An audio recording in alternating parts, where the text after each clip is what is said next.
9 out of 10 times, your feelings do not coincide with your goals. And that's because we don't want to do things that aren't fun, don't feel good, make us uncomfortable. And to achieve something new, it's going to take you getting outside of your comfort zone. And when you get outside of your comfort zone, you usually make a lot of mistakes or you're just not used to it. So it's a whole new world. Take example of getting healthier, right? In the beginning, let's say your diet is terrible. When that happens, you usually don't have a lot of energy. But let's say, you get prescribed working out 2 to 3 times a week and cooking food, and you're not used to any of this. You have no energy to do it. You feel like shit. You don't want to get out of bed. You don't want to get out of your chair. You don't want to go to the gym after work because you feel a certain way. But what changes from how you feel to what you do? You take those feelings and you put them away. Because we know to physically change and mentally change, we need to curb those feelings and start taking action towards those goals. And what happens to our feelings? Slowly over time, they change. They adapt to what's better for attaining those goals. You get more energy. You're looking forward to this new thing because you see the results, you feel the change. And those feelings you once had are not the current feelings, they mold.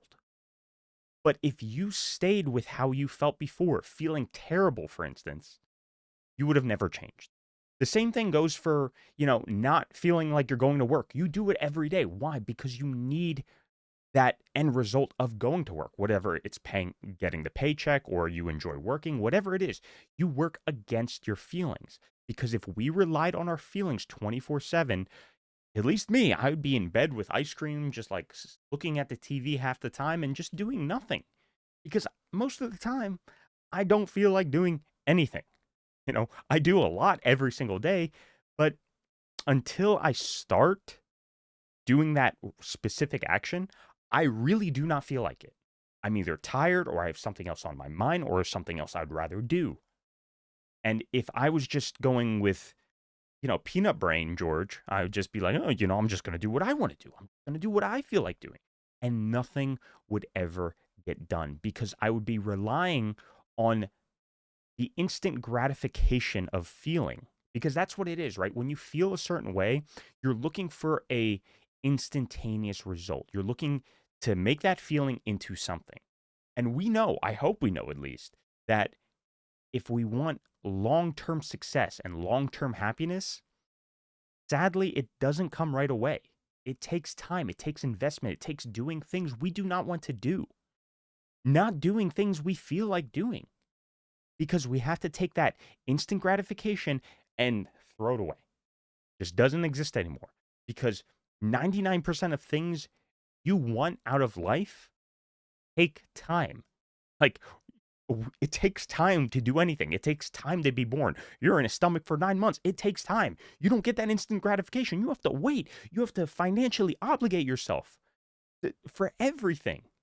It takes time to scale the job ladder. It takes time to go from your current self to your new self. It takes time for anything. And it takes time for your feelings to catch up. Okay.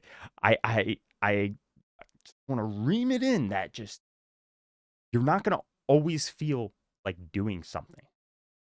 And the difference between everybody else and you is that you take the action needed, not the feeling needed, the action needed to change yourself for a better way. And that's why it is so important to respect your feelings. I'm not saying ignore your feelings and put them in the back burner. It's just we need to tone them down on taking over our lives and start putting into action. And then once we have everything going for us that we need to do, we can reevaluate, hard word sometimes, our feelings and discern if they were valid or not. Because, like I said in the beginning, most people aren't energetic when they want to get in shape. Most people aren't energetic when they need to get a job. But the result changes the feeling. So then we can go back and be like, okay, that feeling wasn't valid because X, Y, and Z. So we're not ignoring the feelings, we're just pushing them aside until we can go back at a later date and reevaluate if they were valid. And if they were valid, sure. But most of the time, those initial feelings, those instant gratification feelings, aren't valid. They're just your brain telling you to just, go to the fridge, grab some Ben and Jerry's, sit on the couch, and do nothing. Because, you know, we want to be lazy sometimes. We want to, which is fine. We want to just do nothing. But most of the time, we got to do something to get something.